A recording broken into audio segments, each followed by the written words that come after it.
Hello, everyone. Thank you for joining us today. I'm Shuja Nawaz.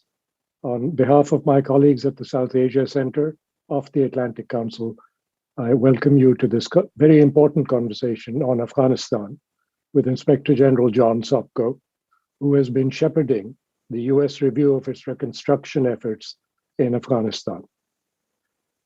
Since he was appointed by President Obama in 2012, he has basically carved out a special place for himself in Washington as its official truth teller on Afghanistan.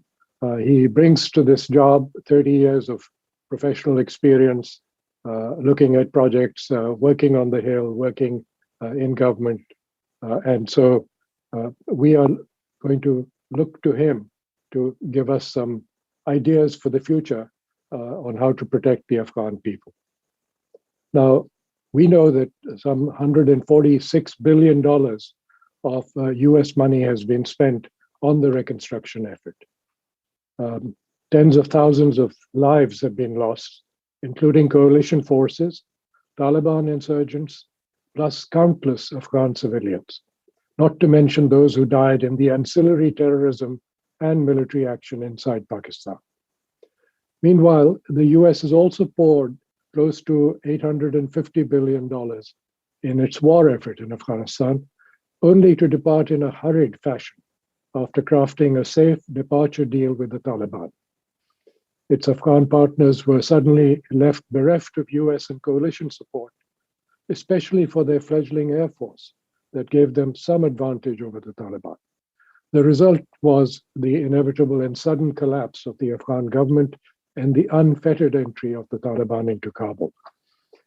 The aftermath has been chaotic. It reminds one of the novelist Nadim Aslam's book, A Wasted Vigil, in which a character laments sadly that the only people who will find peace in Afghanistan are the dead. Shortages of food, shelter, and the ravages of winter have created an epic humanitarian crisis.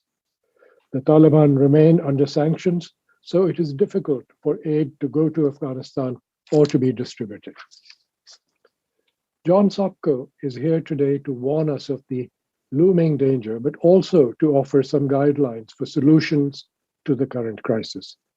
And joining us in this discussion with questions and/or comments is a group of leading experts on the region, some from the region, others who have covered it deeply. Let me mention their names, and I promise to introduce them again during the conversation.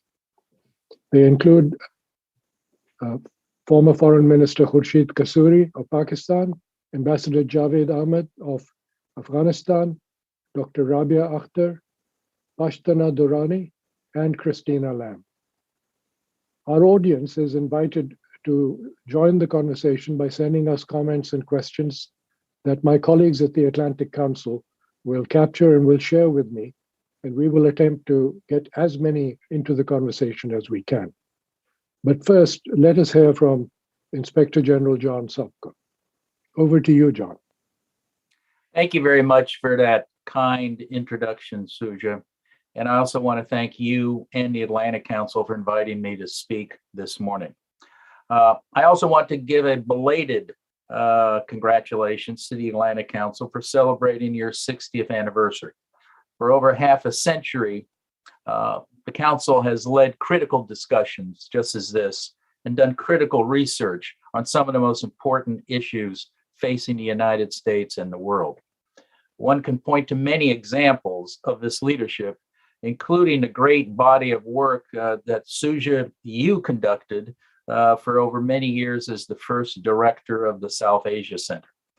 And I think it's relevant to today's discussion that in your latest book, The Battle for Pakistan, you highlighted a prophetic report done by one of your colleagues that the then Atlantic Council chairman, retired Major General James Jones, who opened his report, and you cited as saying, quote, "Make no mistake, the international community is not winning in Afghanistan. Unless this reality is understood and action is taken promptly, the future of Afghanistan is bleak," unquote. Now, once again, we all know Afghanistan faces a horrible humanitarian crisis. It is bleak in Afghanistan.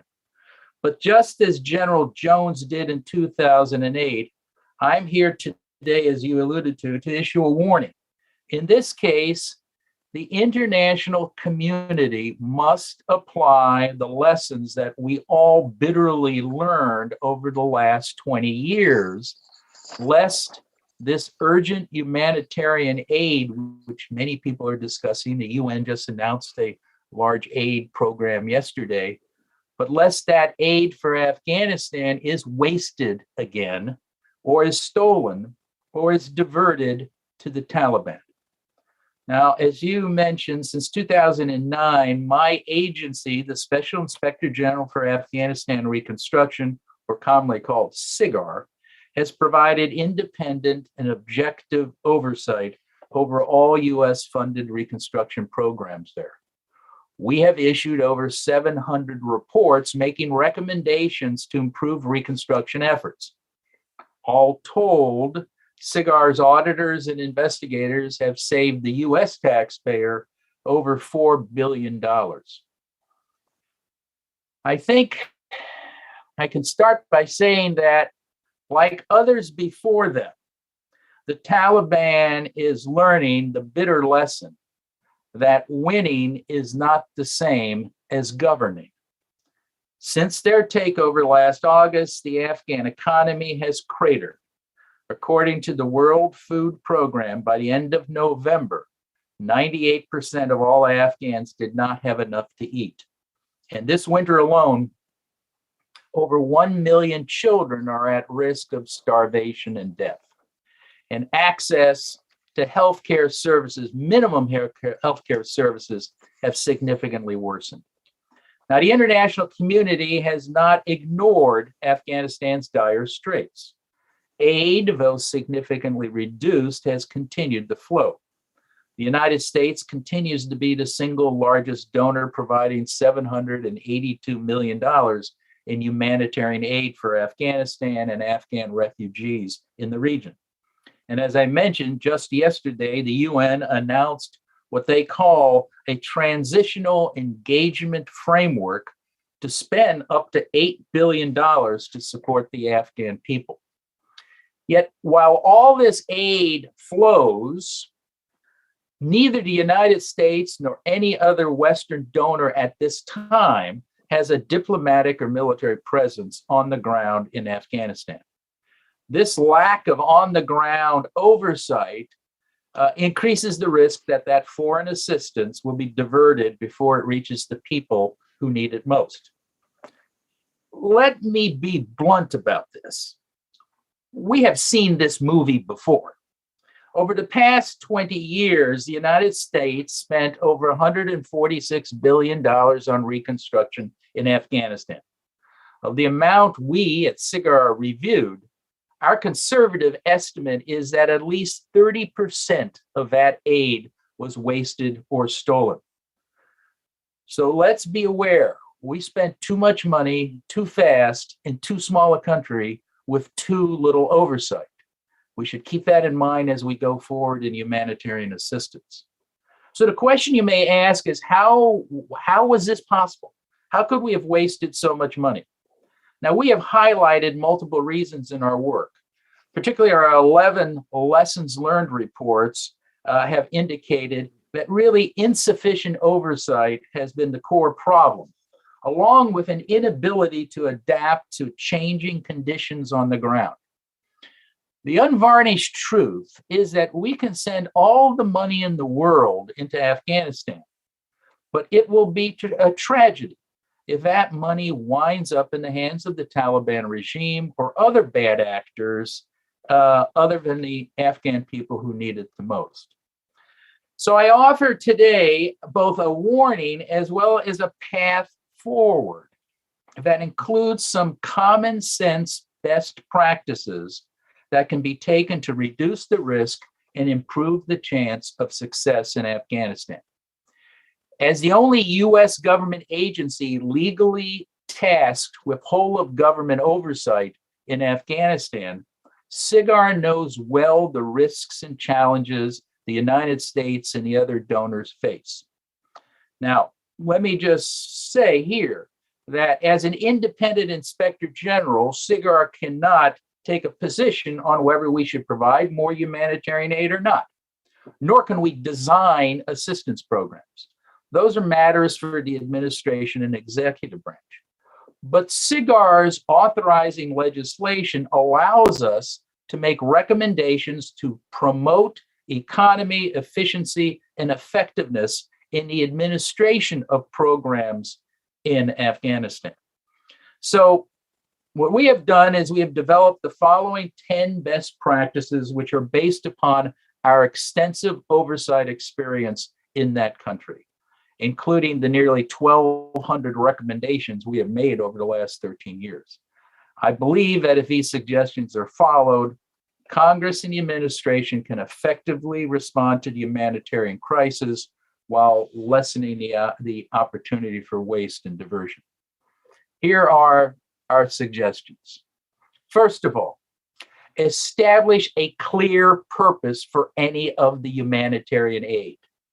Secondly, insist that any organization receiving U.S. funding, including the UN, World Bank, Asian Development Bank, IRC, etc., are fully transparent so we and the other donors know where our money went and how it was used. Third, set a tolerable level of risk.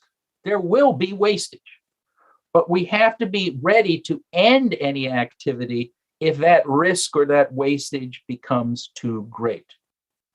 Fourth, keep track of how the money is used and regularly reassess to see if activities are actually helping people on the ground.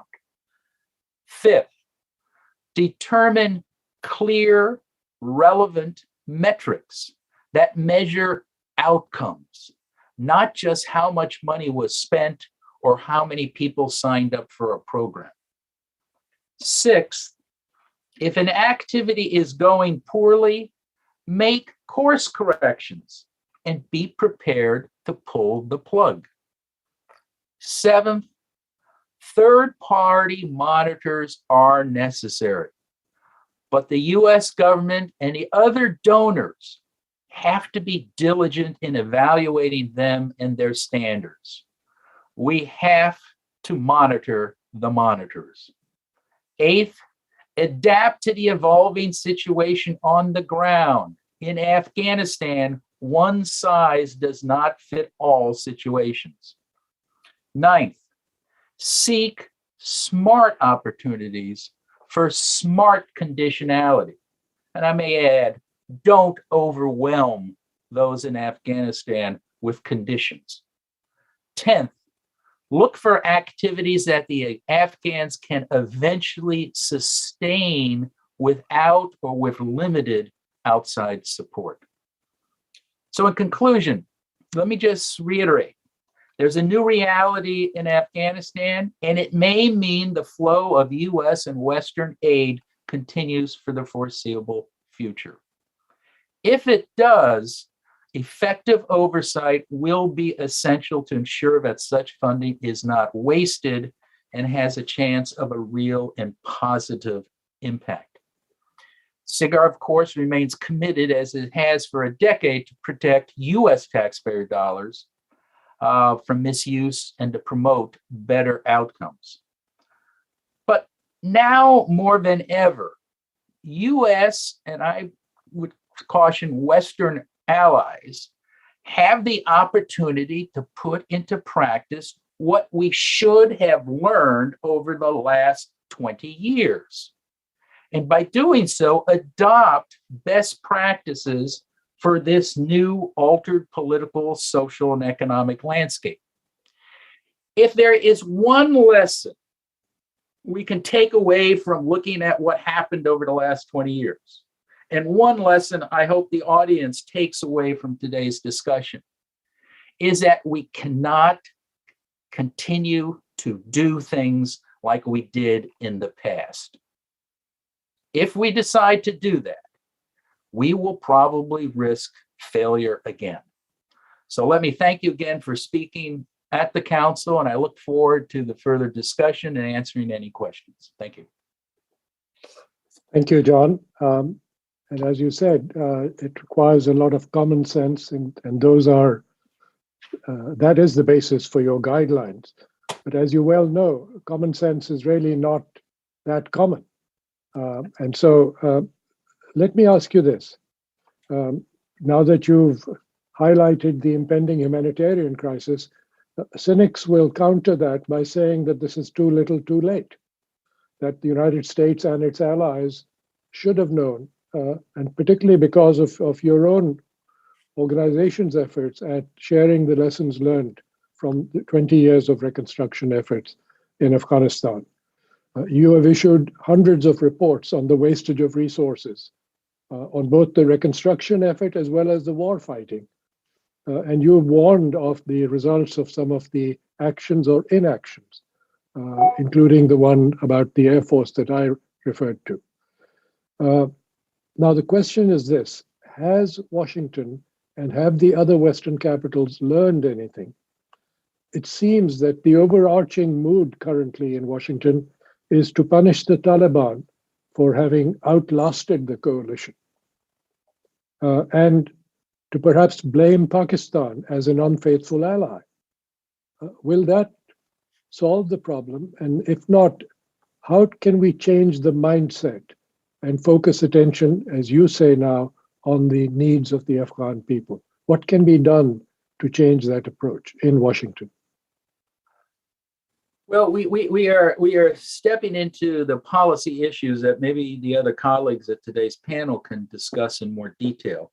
But I think one thing we should keep in mind is, there's enough blame to go around for everybody over the last 20 years.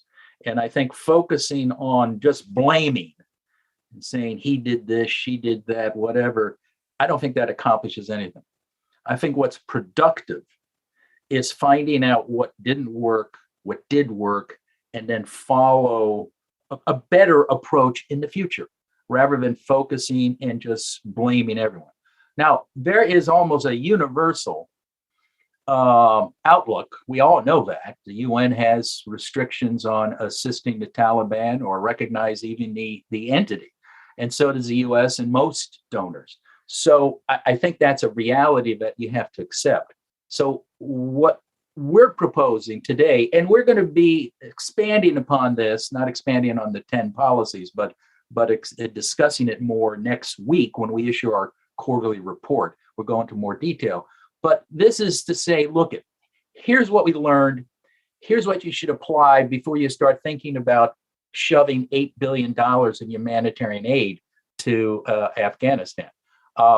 It won't work unless we learn from the past. So we're saying before you start sending the money again, hit the pause button, think, and try to design programs that work. And I must say, I'm very encouraged. USAID has approached us. The UN has approached us. A number of countries have approached us looking for advice. And this is one of the reasons why I'm speaking today, is to tell you, here are 10 principles you should follow going forward.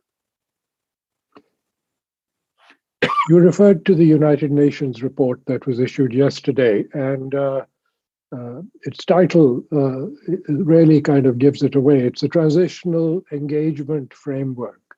I mean, I remember covering the UN as a young newsman in the early 70s, and the UN has not changed dramatically over the years. The report, if I could be blunt, is more aspirational than achievable. Even the $8 billion that it talks about the needs of the Afghan people in 1 year, in 2022, is perhaps too much money going into a country which had too much money, which led to corruption and diversion of funds. But it's worth looking at the problem that they are trying to solve. And I have a question about that. But let me first lay out some of those numbers to illustrate the situation on the ground. You mentioned some of them yourself. The economy is in free fall in Afghanistan. The GDP is contracting by 40%. Some 23 million people are facing acute food insecurity. Over 1 million children are facing death from acute malnutrition. And 95 to 97% of the entire population of Afghanistan is below the poverty line. Further, 4.2 million children are currently out of school. 60% of these are girls. 8.8 million children are at risk of dropping out of school. In brief, the future, as you put it, is grim. Now, the US projects its needs to tackle these problems to be of the order of, or the UN says that it needs 8 billion to solve these problems and to address these needs. But as you said, it doesn't recognize the de facto Taliban regime. And many individuals and entities of the regime remain under UN sanctions.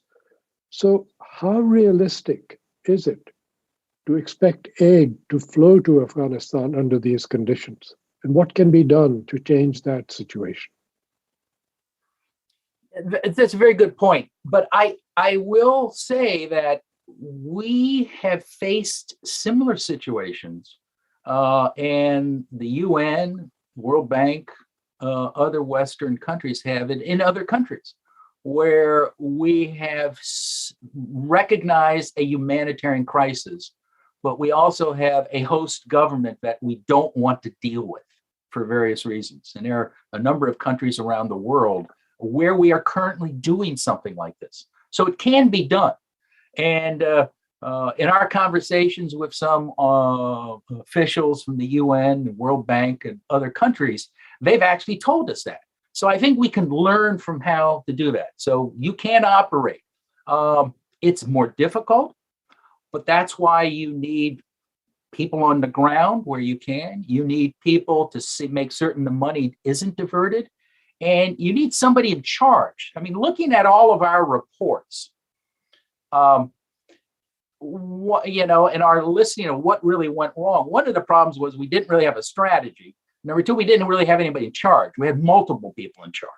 And I think that's one of the things a number of UN officials, former UN, former USAID officials have told us is you need somebody in charge who can make a decision, who can actually not have to wait 6 months for it to go up the channel to either New York or Washington, D.C., can say, we are not going to provide assistance in this province or this district anymore because you, Taliban, or you, whatever the group is, are stealing all humanitarian aid, and make that decision. And they have told us in situations it has worked. So I'm not saying it's going to be easy, but I think we can learn. The United States tends to think it has a monopoly on all things smart and working. And I think that's a big mistake. And I think we can learn from the experience. We can also learn from entities who have been operating in Afghanistan and doing it well for years. And I think, Shuja, you and I, last time we met, talked about some of these organizations. The Afghan Foundation has been operating in Afghanistan for years.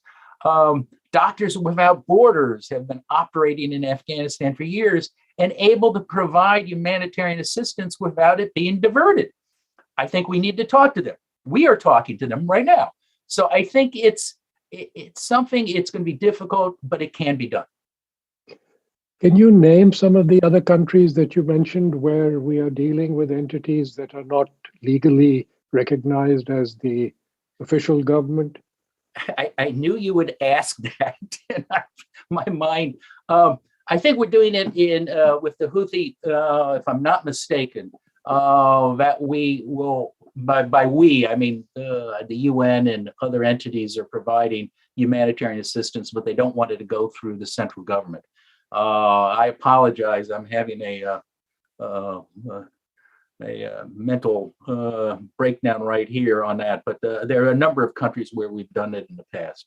No worries, we'll come back to it. But you raise a very important point, and I want to pick up on that, which is that the overarching characteristic of the US and its allies' prosecution of the war in Afghanistan since the invasion was the lack of coordination and the absence of a consistent and a very clear and cohesive vision.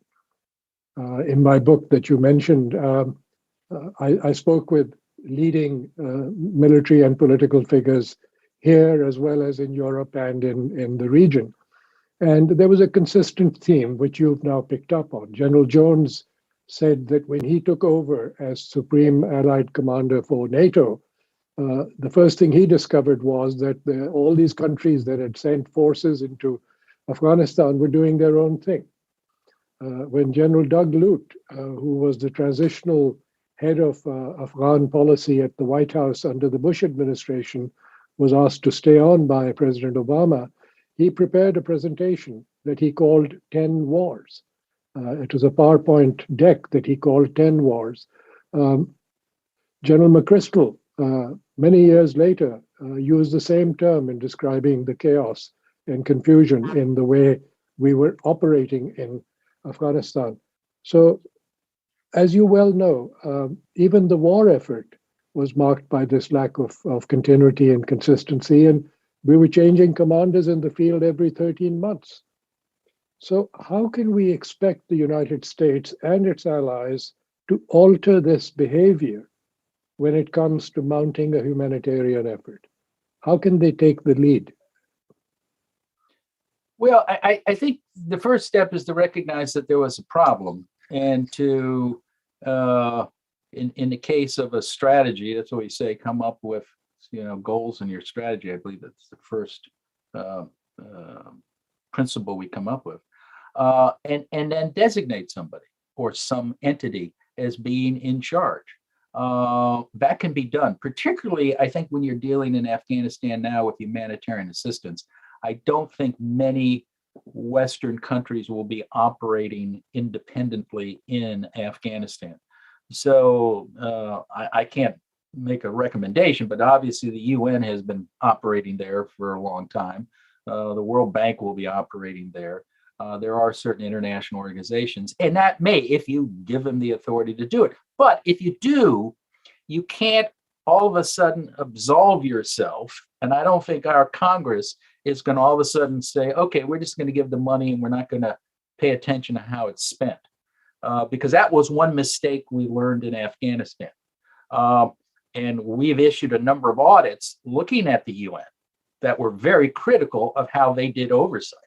And actually the UN, there's correspondence between me and the former head of the UNDP, where she said, I have no responsibility to protect the money, in essence, she said. Which explains why the UN was running a trust fund that was paying for soldiers that never existed right up to the end of the Afghan government. Likewise, we have been very critical of how the World Bank has operated and run the Afghan Reconstruction Trust Fund. We've issued a number of reports, and we're going to be issuing one actually next month, which covered the World Bank's operations of the ARTF up to the date of the collapse of the Afghan government. And it is critical. It basically says we audited you before and we made a whole bunch of recommendations. And although you fixed some of the problems, you haven't fixed a lot of them, including having effective oversight and including telling the donors how you're spending the money.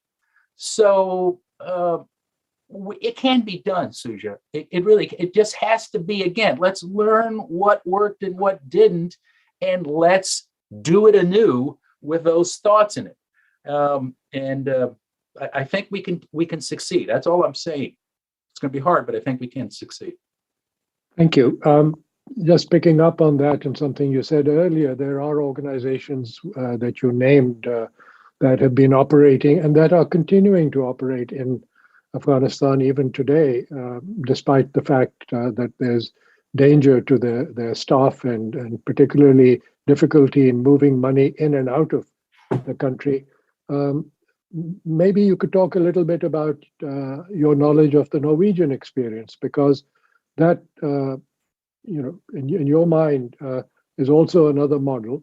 And to what extent has the 782 million that the US has spent on humanitarian aid now, to what extent is that reaching the right people?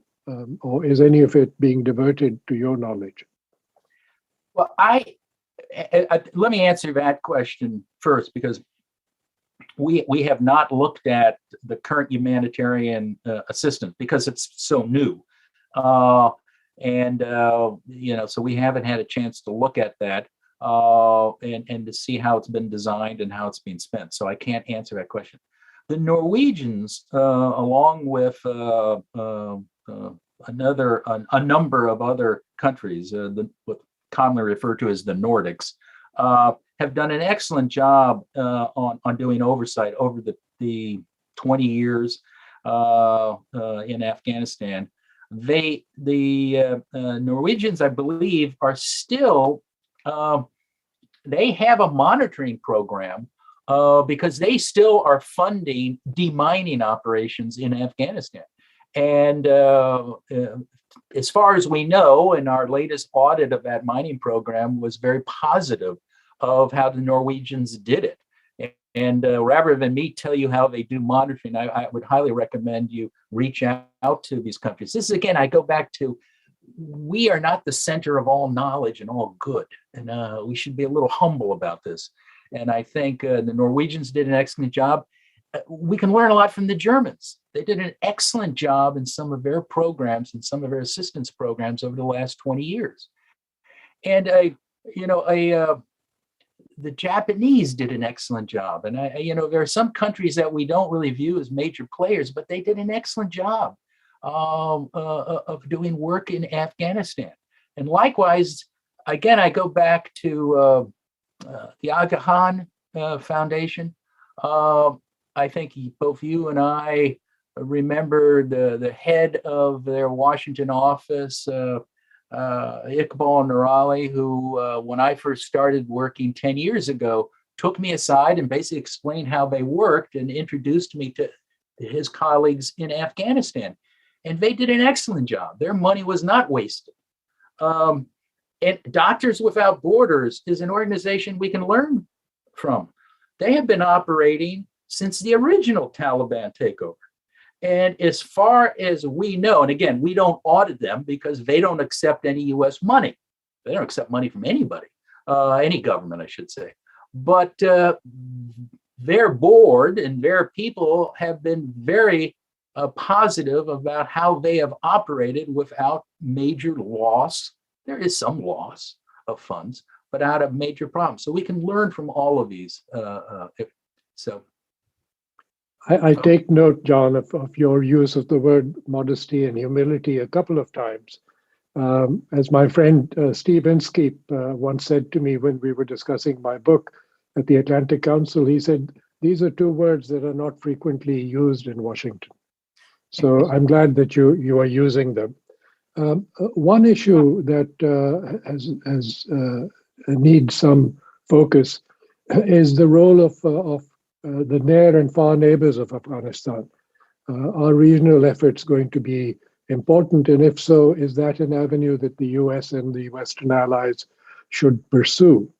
And in that connection, I can think of no one better than ex-Foreign Minister Khurshid Kasuri of Pakistan to join this exchange, to talk perhaps first about how he sees Pakistan's role and the allegation that Pakistan has been playing a double game with its partners from the coalition, and also its potential role as a regional partner with other countries, whether it's Iran, Russia, China, India, or countries from the Arabian Peninsula, to do something in Afghanistan so that it's not the US alone.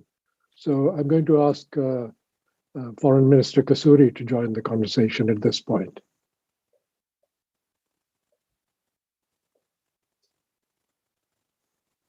I think you need to unmute yourself. Thank you.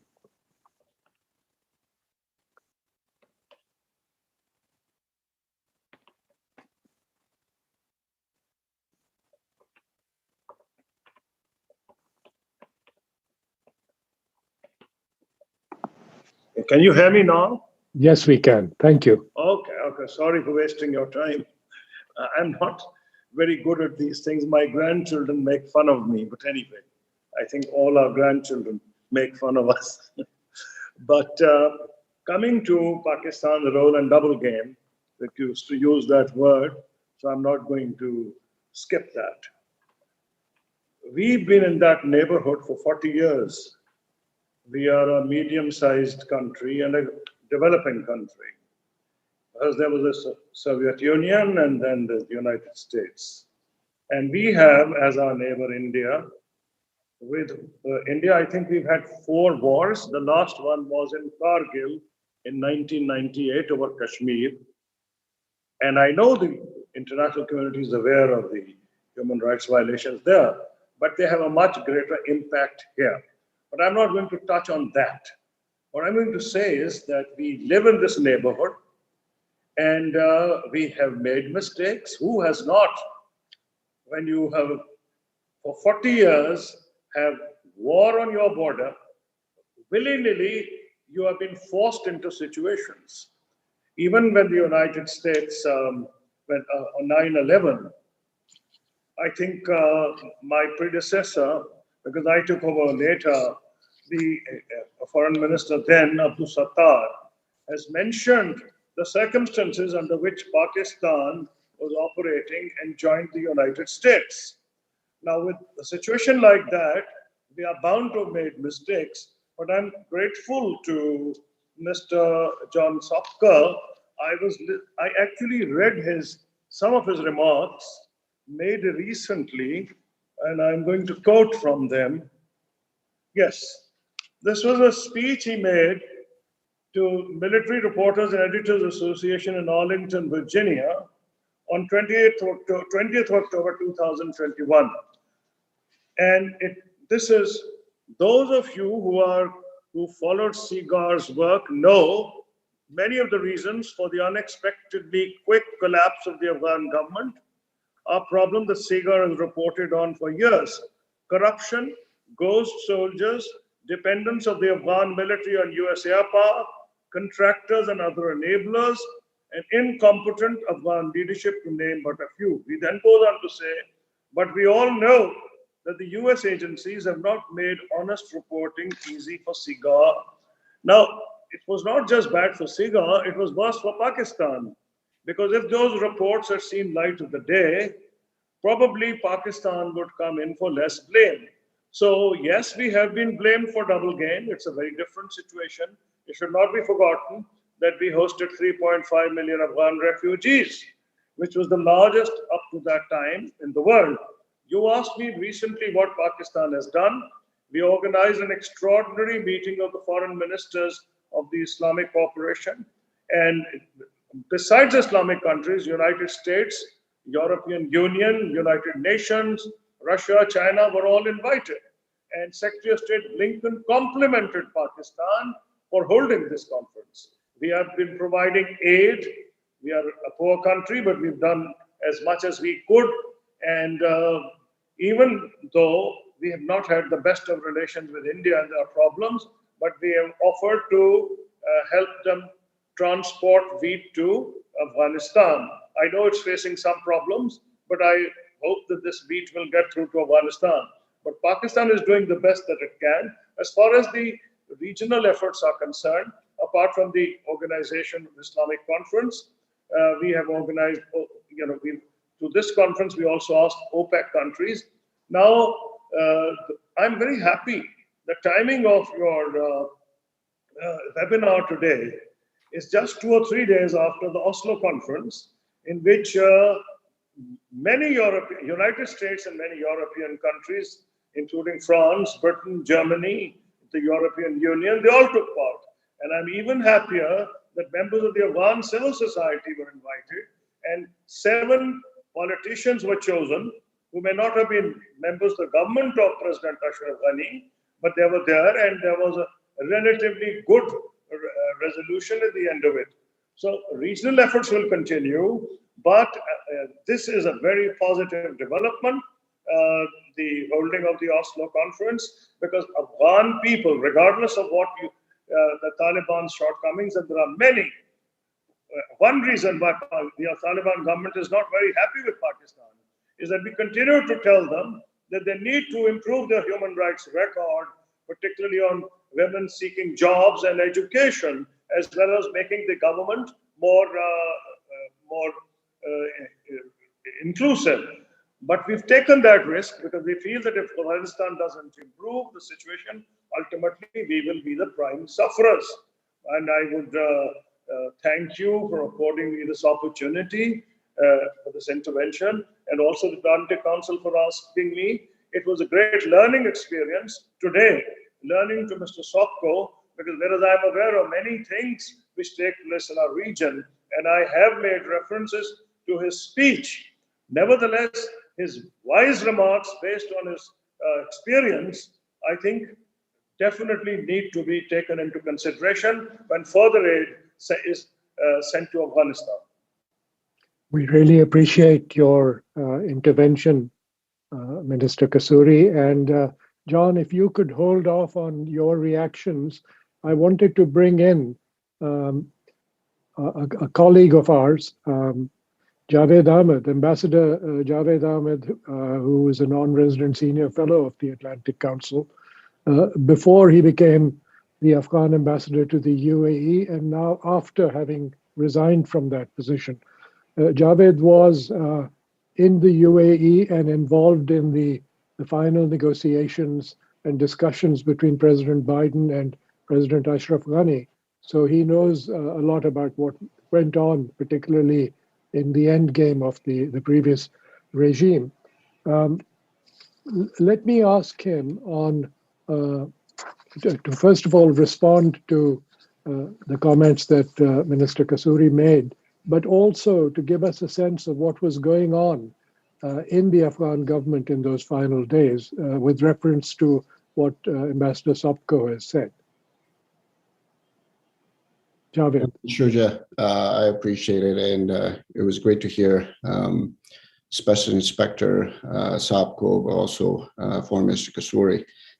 Look, I mean, there's, as John mentioned, there's plenty of blame to be thrown around. I mean, the regional blame game, it's like an onion. It has so many layers, and I think peeling it off would only put you in tears. But I think without getting into into details, and this is by no way a blame game or anything, but just a constructively critical view. I think it's fair to say that at the end of the day, the Taliban were fundamentally undeterrable, or at least this was the belief under which they operated. And I think they were right, because they were a suicidal enemy. I mean, their goals were fixed, which was to take over the country and fundamentally remold it. And I think for that goal, they were ready, and they made it very, very clear that they were willing to pay any cost to achieve it. So I think for too long, neither side was winning. We saw it, but we also increasingly saw from the inside, maybe we had that a bit of a foresight.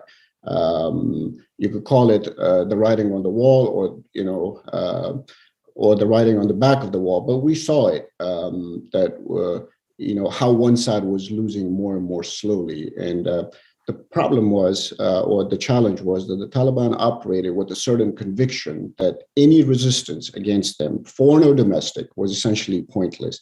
And then unfortunately, in recent years, because the Taliban were considered an expensive enemy, some countries in the region, but also in the Western capitals, thought that the Taliban could prove to be a much cheaper partner than the previous government in that enterprise that the United States supported. But I think now, like with the Taliban's return, we're also seeing this buyer's remorse, because the way the Taliban are ruling with their Taliban first approach, they've shown to be quite unmanageable. And I think it's no surprise that the way they're governing based on their own terms and their absolute terms, they want the world to deal with them based on those terms. So now, if you ask me, did we misjudge the Taliban? Absolutely not. But did we misjudge or altogether ignore the enabling external factors that facilitated the Taliban's behavior? Absolutely, yes. And I think in this case, Pakistan's role was,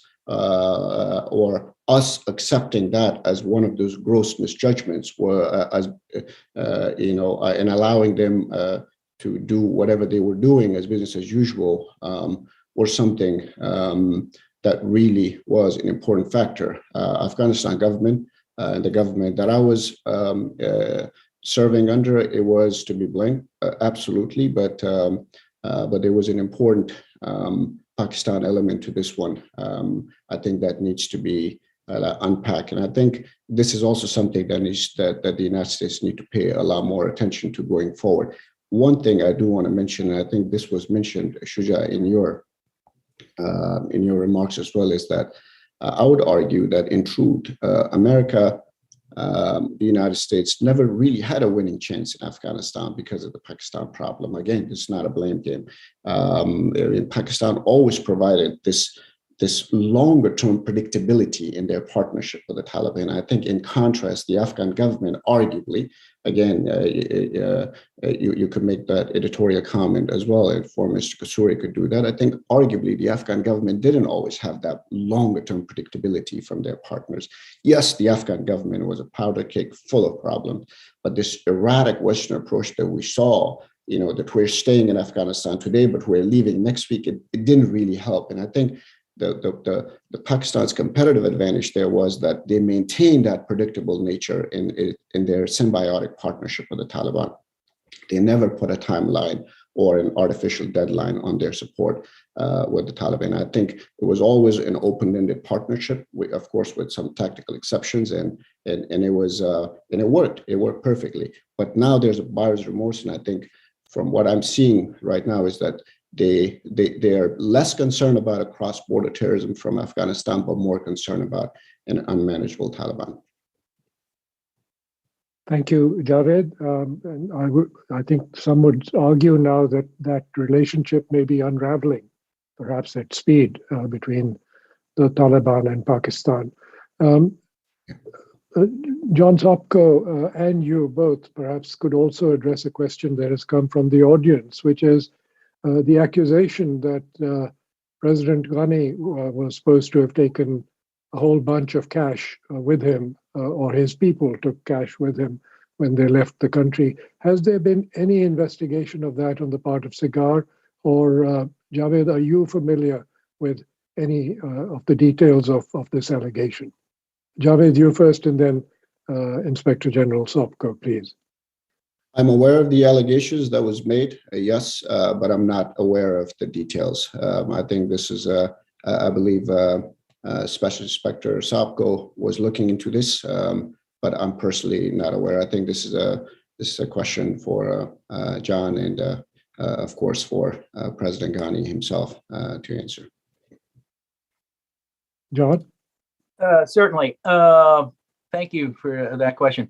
We are looking at a number of allegations, and the fact that we are looking at allegations, and some of these we've been asked by Congress to look into, and some are quite obvious from press reporting. And the fact we're looking at those allegations doesn't mean they're true or not. So all I can say at this point is we are looking into that. We've been asked by Congress to look at a number of issues, which we are currently looking at, including why did the government of Afghanistan fall so quickly? Why did the military collapse so quickly? What happened to all the weapons? What happened to all the money that we were sending right up to the end? Money, fuel, things like that. As well as what happened to all the Afghan judges, police, journalists, people in Afghanistan who believed in us and believed in democracy. What's happened to them? What's the situation? So we'll be reporting on all of those issues, hopefully, at least preliminarily, in March or April earlier this year to Congress. We'll be reporting to, and then to the American people. It'll take a little bit longer. We have multiple teams out right now. We are interviewing, and can I just say one thing? again, we're humble enough. We don't have all the answers, and we get a lot of information from people contacting us. So if anybody listening to now or looking at this over YouTube or whatever has information, please don't hesitate to send it to us. And www.cigar.mil. And as many of you know who have followed press accounts, we give anonymity if asked for, and we will protect our sources. We even got into a number of lawsuits with the Washington Post, and we won, where they wanted us to reveal the names of people who asked for anonymity in our lessons learned reports. And we fought them and won, and we will do that. So we are looking forward to hearing from people, and whether in Afghanistan or around the world. And we have teams out right now interviewing people around the world to try to answer these questions. So I can't answer it. This is a long answer, but I can't say what, if anything, we're finding about these allegations about President Ghani. But we're looking at more people than President Ghani about taking money out of the country at the end.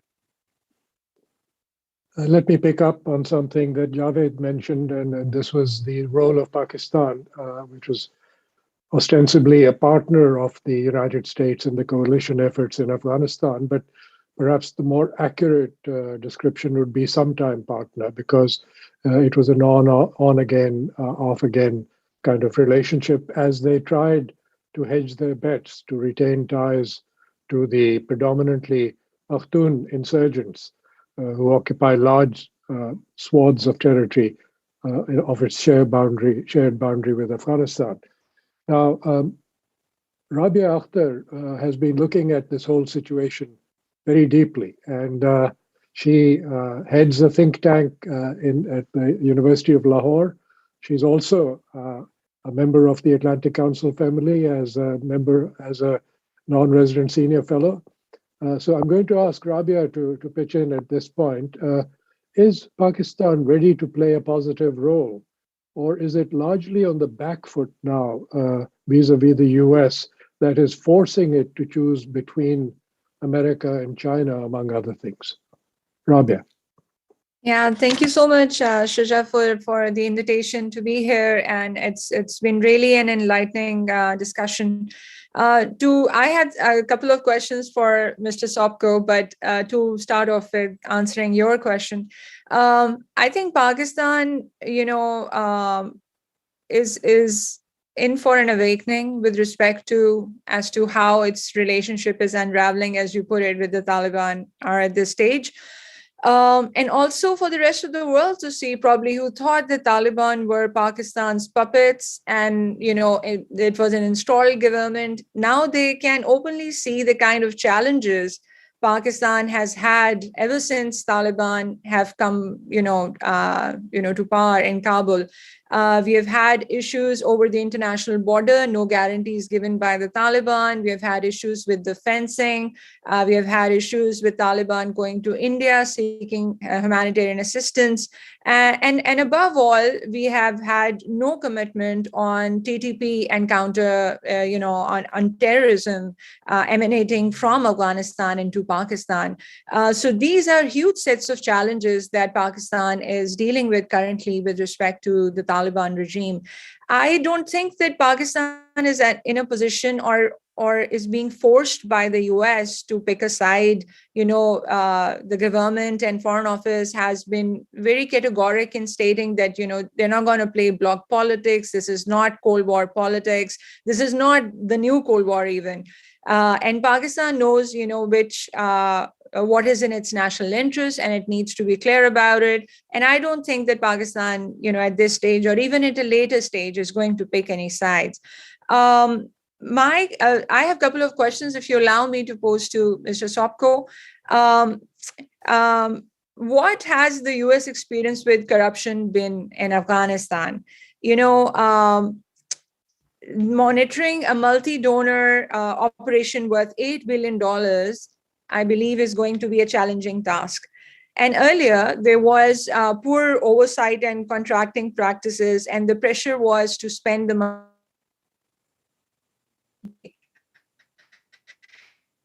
And with this $8 billion as well, go in there and spend the money quickly.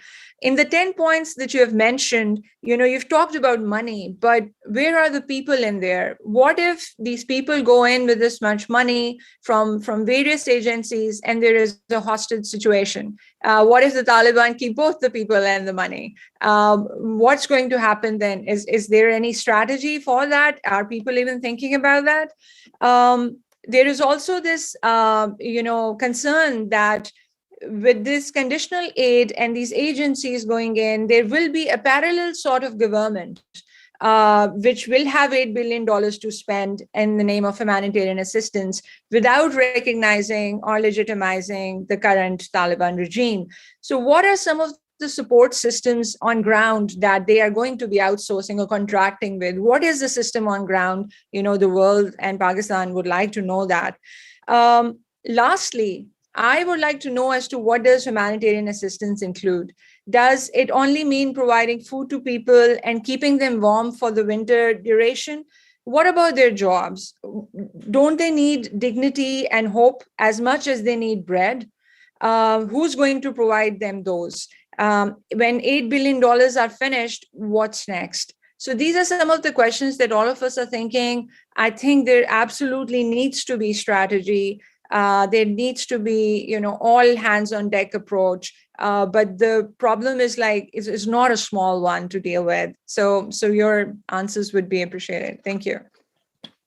Thank you, John. And I should clarify that Rabia is referring to the UN's aspirational goal of 8 billion, not the US's goals. Yeah. I think this is the report that just came out. Obviously, nobody can see it, but it just came out yesterday from the UN, the Transitional Engagement Framework. And I highly recommend people to read it. Let me first of all try to answer those questions. These are all great questions. I have the same questions you have. My office does. And I think a lot of people in Congress and in the press have the same questions. First of all, $8 billion is a lot of money. What are you going to do with $8 billion? They don't really say in great detail. What happens when that money goes to Afghanistan? How is it? What's the system in place? I gave 10 principles of what that system should look like, but no one's articulated it. And we don't know what's going on. Just so you know, that's a UN strategy. I have, they've talked to us, but that's not something we wrote. So I think these are important questions. You ask a really important question about hostages, if there's or threats on the aid providers. And I think that's a serious risk. We have to take it into consideration. But let me go back to a question that Shuja asked me, and I had a brain imbalance here and couldn't come up with it. We have done something like, by we, I mean the UN and the USAID with countries. I mentioned in Yemen, I think that's the closest one, where we sent people in. There is a hostage situation there. And as far as I know, if there were any problems, that were resolved. We've also done it in Syria. We've done it in, I wrote down a list of the countries that we know of, in Myanmar, in Sudan, Yemen, Somalia, are all examples where humanitarian aid was provided to the people, but it did not go through the central government. Now, I'm not responsible for Africa or those countries or Myanmar, so you'd have to look at audit reports or investigations that were done by the state IG or aid IG or UN IG, or how effective it was. But we know it has been successful in some countries, and we got to look to them to see how well the UN came up with a program. My concern is, and our biggest concern based upon the experience in Afghanistan, is there was a tendency in both aid and state and the treasury to some extent to basically wash their hands of the affair once they gave the money to the UN or the World Bank. We saw minimal oversight by our government agencies, and we pointed that out. We also saw serious problems with oversight provided by the UN and the World Bank. That's the warning I'm sending out. And if we continue with this money, this humanitarian aid, and we don't require the World Bank to do a good job, or the UN or Asian Development Bank or whomever is going to handle it, we're going to waste all the money, and all the problems you identified will happen. What is humanitarian aid? I view it as, we got a crisis of people starving to death, freezing to death, and they can't eat, they can't go to a hospital. These services have to be provided. Now, does this include giving salaries to the doctors or the nurses or people in Afghanistan to carry out this function? I assume it does. By nature, it does. Will there be diversion to the Taliban? I think, if the Taliban is smart, they won't try to put their hands on the money, but there probably is going to be some leakage. That's why we say the donors have to come up with what is an acceptable amount of leakage to the Taliban. Now, what you're talking about is actually starting development aid. And the UN document hints at that. And but I'm not I'm not saying we should or shouldn't. I think right now we got a crisis of Afghans freezing and starving to death and dying of diseases right now. That to me is humanitarian aid. And if the United States government, which they have said, they want to help those Afghans, we're saying, here's the 10 things you got to keep in mind so you help the Afghans and it doesn't get diverted to Beltway bandits here in the United States. That's another problem. We have a diversion there, but also get diverted to the Taliban, because nobody wants the money to go to the Taliban that I've seen publicly. I'm glad you pointed that out, John, and the fact also that corruption is not endemic to Afghanistan alone. We have noticed enough inside the Beltway, and you've identified some of the culprits. Now, of course, the Taliban government itself shouldn't be credited as being unified or cohesive either. And I think that's what you're referring to. As the aid moves from Kabul down to the provinces, the local actors take over, and they are not often all on the same page. So it'll be very tough to implement these measures. And as you said, preparing for some leakage is something that is part and parcel of the humanitarian effort. Now, one of the issues that keeps coming up, and I think it's time we discussed it in some detail, is the question of helping the future role of Afghanistan's women and girls and their education. The Taliban have a reputation, and some would say a well-deserved reputation, against girls' education. And true to form, they stopped the education of girls in secondary schools under the pretext that they were trying to prepare to separate boys and girls. This was the excuse that they've given. But the demand for girls' education remains high in Afghanistan, and it is unabated.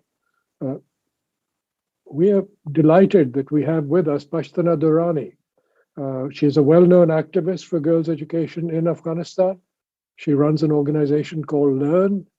And even now, after having been a target of the Taliban and after having escaped from Afghanistan, she's in the United States. She's continuing her efforts to educate girls inside Afghanistan. Pashtana, could you tell us what practically can be done for the girls of Afghanistan? Thank you so much, Shuja, for inviting me. Please excuse my voice because I'm sick. So, yeah, that happens a lot. I think we have to start looking at current situation in Afghanistan, but also at the fact that Right now, girls from class 7 to class 12 are actually targets of the Taliban and are being stopped from going to school. And funnily, even if I don't want to comment, I still will comment, even if it's not a competitive thing to say, is that while there are many Afghan women who could say a lot of things about Afghan girls and their education, Prime Minister Imran Khan is doing much more to comment on that other than letting Afghan women talk about it. Apart from that, when it comes to the practical solutions, we have to understand that the Taliban, this is not the first time that they have stopped the girls from going to school, and this won't be the last time. They're using it as political bait, and they will continue to do so because they know that it's a sensitive subject, and it has worked in the past. Now, coming to practical solutions, because we work on the ground, there are two ways to go. You go with mass education, which is through radios, through SIM cards, through telecommunications.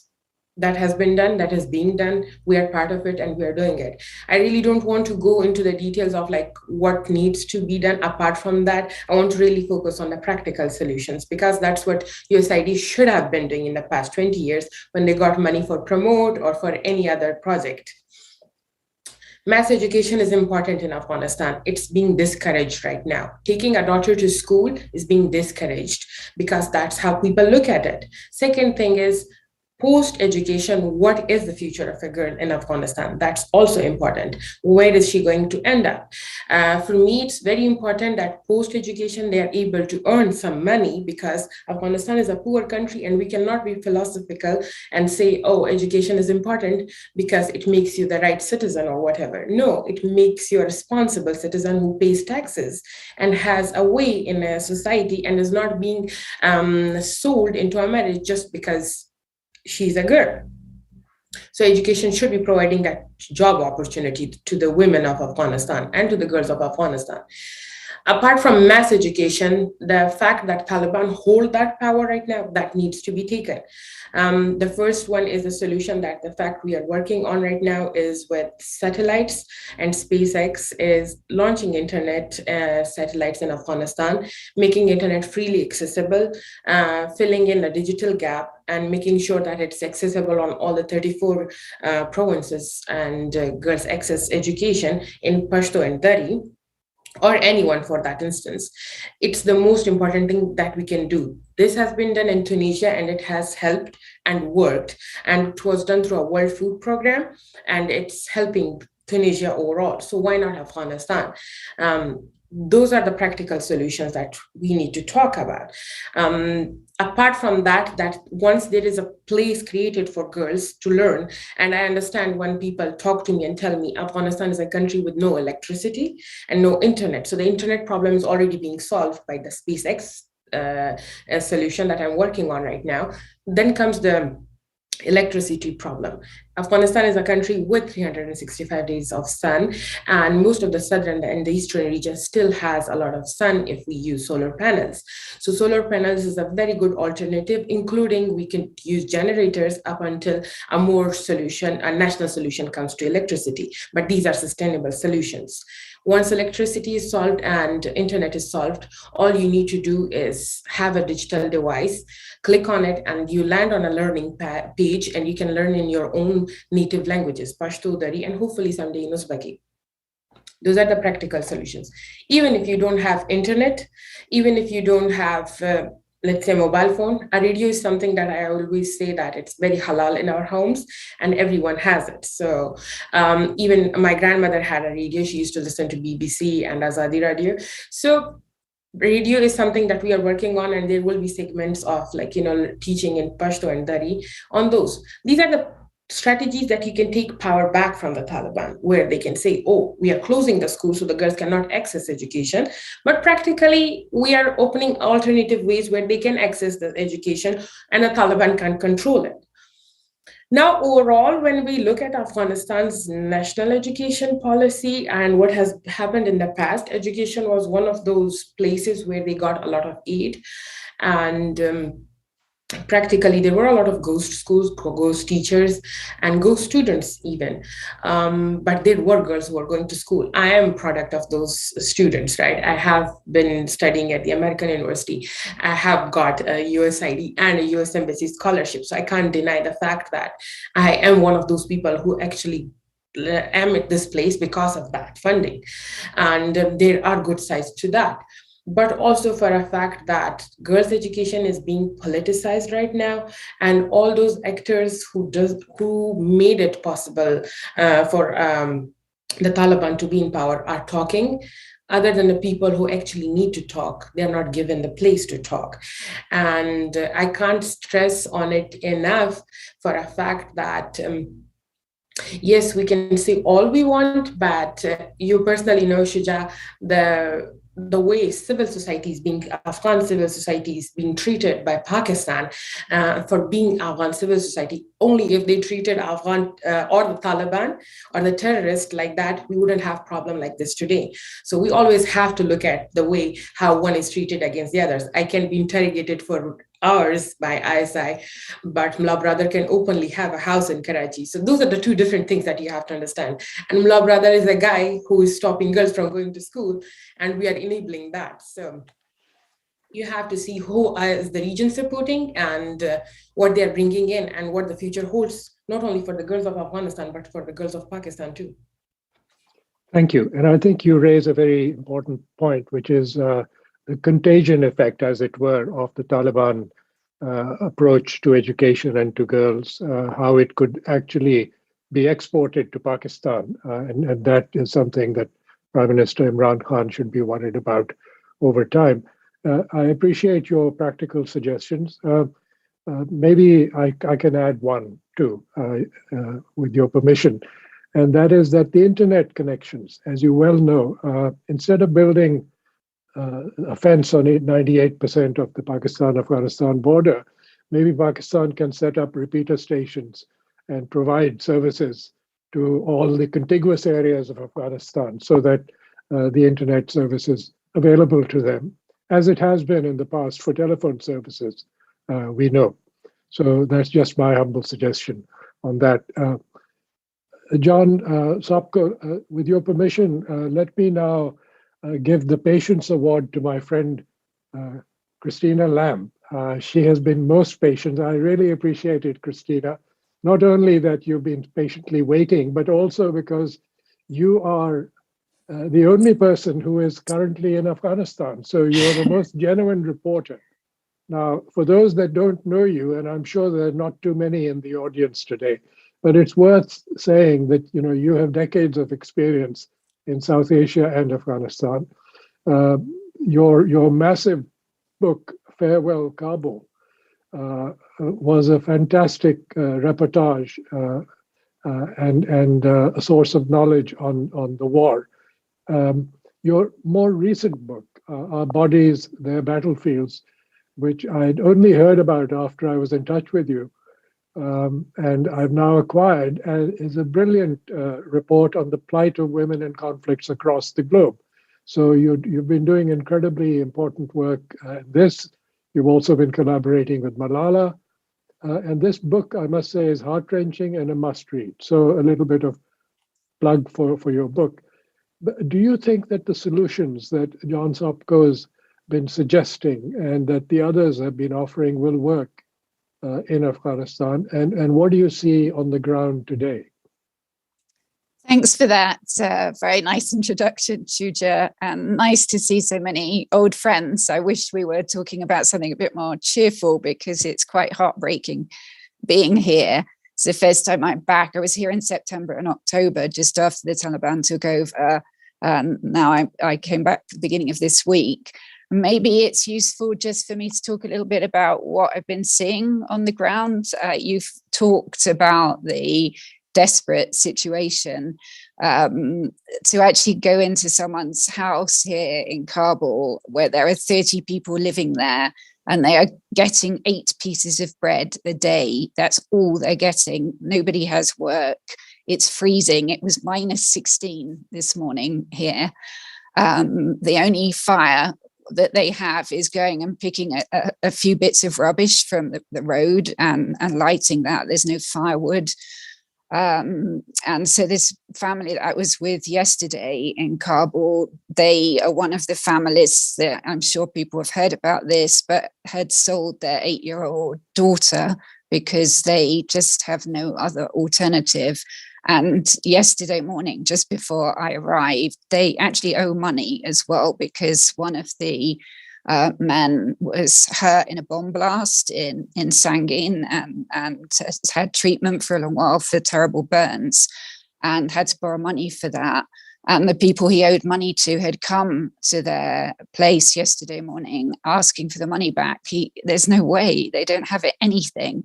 And so he offered them his 3-month-old daughter. I mean, this is just, absolutely so heartbreaking to see.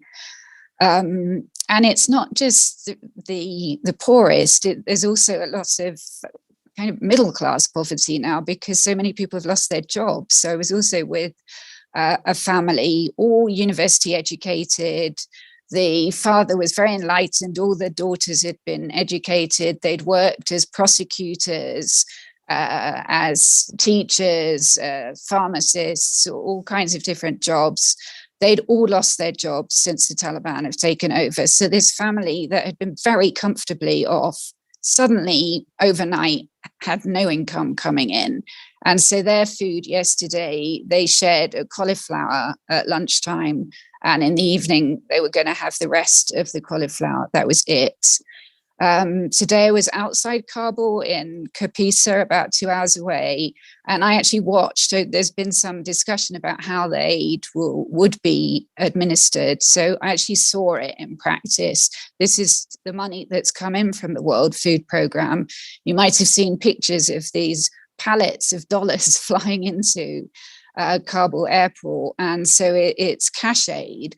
And every family that had been designated as vulnerable by a partner, an Afghan partner organization to the World Food Programme, were coming with a card and were being given 4,000 Afghanis, which is less than $40 for a month to live on. And those people were more from rural areas. Mostly, they told me their harvest had completely failed. There was no wheat or corn because of the drought. So this is such a perfect storm of, you've got these freezing temperatures, you've got droughts, the worst drought that they remember. People have all lost their jobs. You've got economic crisis. The prices have gone up a lot. So, for example, I told you they were given 4,000 Afghanis. A sack of flour is now 2,500 Afghanis. So that's, more than half your month's aid gone just on the flour.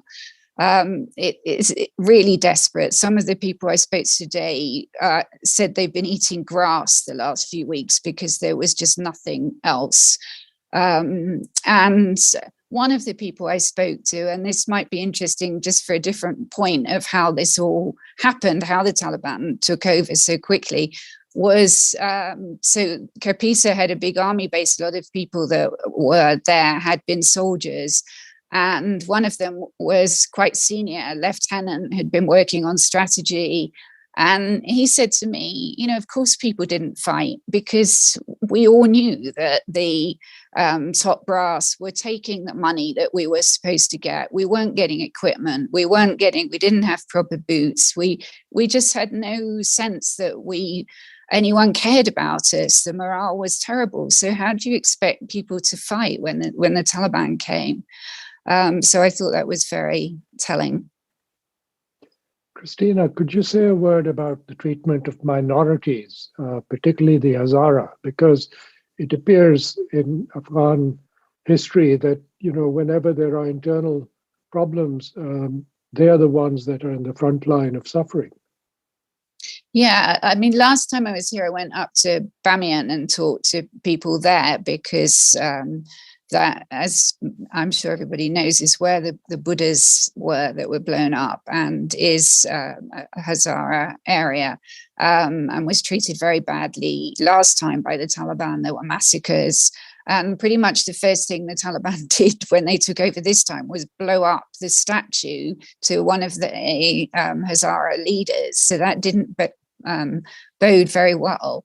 And there were lots of people in hiding and fearing that there would be reprisals. I haven't gone back there this time. And that time was only a few weeks after the Taliban had taken over. So I don't really know what the situation is. What I can tell you, I mean, if it's interesting, is talking to some of the women. Yesterday I went to a group of women in hiding who were among those very brave women that have been coming out protesting every week. And they were the group that were pepper sprayed last week. And I'm sure you know, two of the group have been apparently abducted. These girls, there were four of them, Taliban had come to their houses and they'd managed to escape. And were now in hiding, absolutely terrified. We were in a apartment, and it was darkness because there was no electricity. And suddenly there was a banging on the door, and I've never seen people freeze so much and look so terrified. And they just were absolutely so scared. It's interesting because they were saying to me, they're very angry about the Oslo talks because they said those women that went and spoke there do not represent us. All the women activists that you all talk to outside have all fled the country. We're the people that are still in the country. Nobody spoke to us. And their feeling is that people shouldn't give aid to Afghanistan because the Taliban will automatically, even if they don't take any of it, it's going to make them look better because the country will, function better and people will be happier if they're getting food and the economy does better. But, how can you not give aid when I described at the beginning the really desperate situation people are in? Thank you, Christina. That is heart-wrenching. Let me go back to John and ask him if he thinks under these conditions, it is still possible for aid to get distributed, given the low-level thievery, as well as the targeting, particularly of women, continues. That's one. The other question that various members of the audience have asked is, how well are you coordinating your efforts with the inspectors general at state and other organizations inside the US government? So when US aid does go directly or through surrogates into Afghanistan, how effective will your supervision and review be? Again, let me answer your first question first, because I think that's important. We think if you follow our 10 principles, if you use common sense, if we learn from the mistakes of the past and look to countries who have, or organizations who have successfully done this type of work in countries, I mentioned them, in Yemen and Sudan, Somalia, Syria, Myanmar, I think it can be done. Is there going to be spillage or wastage? Yes, of course there is. When we had a cooperative government for the last 20 years, quasi-cooperative sometime, but we still had over 30% of the money was wasted. So, but it can be done. But you have to accept there's going to be some loss. That's a policy decision, but you also have to accept the problems that I think Christina just noted. I mean, people are starving to death. They're eating grass. So there may be a humanitarian need to send the money right now. Obviously, there is. How do we coordinate it? We coordinate it on a daily basis with USAID IG or the state IG, although I think these aid programs are so new, it's hard to say how that coordination is going to work. We're the largest oversight and investigative body, US one, in Afghanistan during the time we were doing it, and we still have the expertise. But we'll see how that's coordinated. Can I just say one other thing is, and this is very Certainly. important, and that is, keep in mind we should talk to, and I think the one point that was made by one of our speakers is we need to talk to people who understand what's going on in the ground. I think it was alluded to that we had a women's program called Promote. Well, it was designed by Westerners who didn't really talk to Afghans about the program, and it was a failure. That's one of the lessons we need to learn. And I know our colleague, she actually helped us when we did our review of the women's programs in Afghanistan. So let's make certain, if you're the UN or aid or state or whomever is working there, that you talk to the people on the ground and the people who have recently been on the ground, and that design the programs accordingly. If we don't do that, again, we're going to run the risk of failure. I'm going to ask Pashtana to add a few words on this because she's the one who talked about Promote, and she is the one still trying her best to continue educating girls inside Afghanistan. Pashtana. Thank you, Shuja. And I definitely agree with John on this, that you have to talk to people on the ground. Promote was a disaster, and there are other projects that I could name, but I don't want to take a lot of your time. Majority of them have been disaster. Afghan women want empowerment, but on their own terms. We are a different country. We are not US. I feel the agency on my body with the way I dress, but it doesn't have to be the Western dress. One has to understand this. I'm different. Women, I come from a conservative tribal Pashtun family from Kandahar. So for me, it's going to be a very different sort of empowerment than that of the Western women. And the US or any white savior has to understand that. For first. The second, when you are designing projects, what they have designed in the past 20 years, they didn't work because they were in all this idealistic situation where they were catering to the elite. No, Afghanistan starts outside the outskirts of Kabul, and it's 33 more provinces that are there.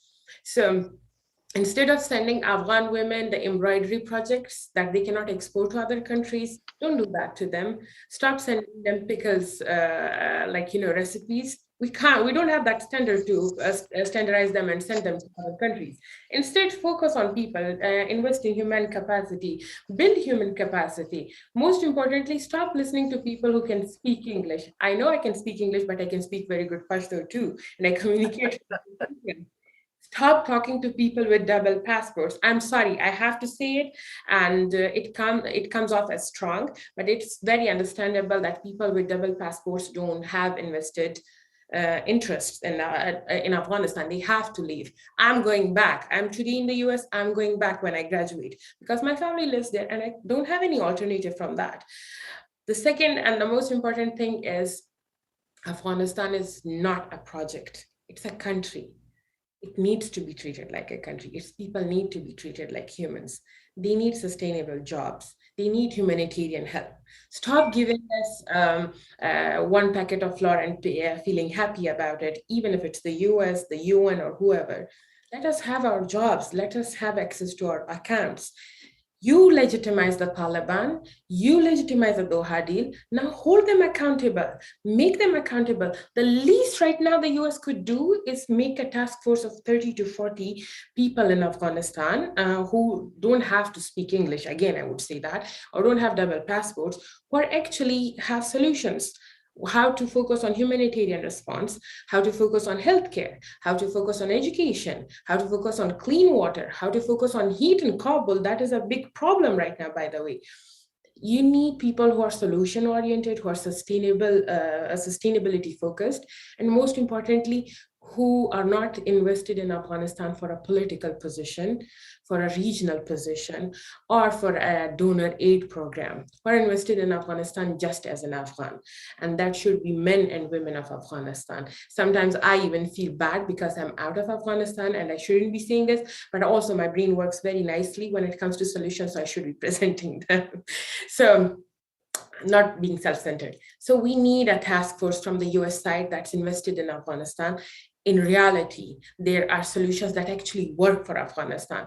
I am again going to say healthcare. Okay, healthcare you need. Create mobile units. The Taliban can never stop mobile units if you're sending them to the villages, because that's people oriented. You need to send humanitarian aid, give them seed money, but follow up every 2 months. Follow up what happened, where is the money, how did it go, what industry is being created. Follow up with them on that. You want to focus on education? Okay, if the Taliban are not allowing it to the public schools, create safe spaces for women within their houses. Women go around their own houses every second in the evening time for tea. They can educate themselves there. I'm not saying these are long-term solutions, but these are definitely solutions that are not put in place right now. And we need a task force that focuses on this alone. All these big organizations, person who is at the head of Kandahar World Food Program right now is being paid $5,000, while people are given packages of 5,000 as, and it barely has flour of good quality or oil of good quality or beans of good quality. So you have to understand, a person who gets $5,000 would want to continue having $5,000 other than the person who's getting one packet of flour every 4 or 5 months, and not even that when the world would forget of. Thank you, Pashtana. I really appreciate that as a wrap up on our very fast 90 minutes. John, I hope you agree that you now may have some thoughts for your next project on how to assist the people of Afghanistan, using the people of Afghanistan. And thank you not just to John Sopko, but to the entire panel, Minister Kasuri, Rabia Akhtar, Javed Ahmed, Pashtana, and Christina Lamb, of course. I think this was the fastest 90 minutes on record, given the quality and the pace of the discussion. And I'm very grateful to the audience for their repeated questions and for raising the consciousness on this very important issue of how we can help Afghanistan and how high the opportunity cost is of inaction in helping the people of Afghanistan, not necessarily the government. Thank you all for joining us, and thank you, Inspector General John Sopko, for your time, and to the panel for their time. I'll see you soon.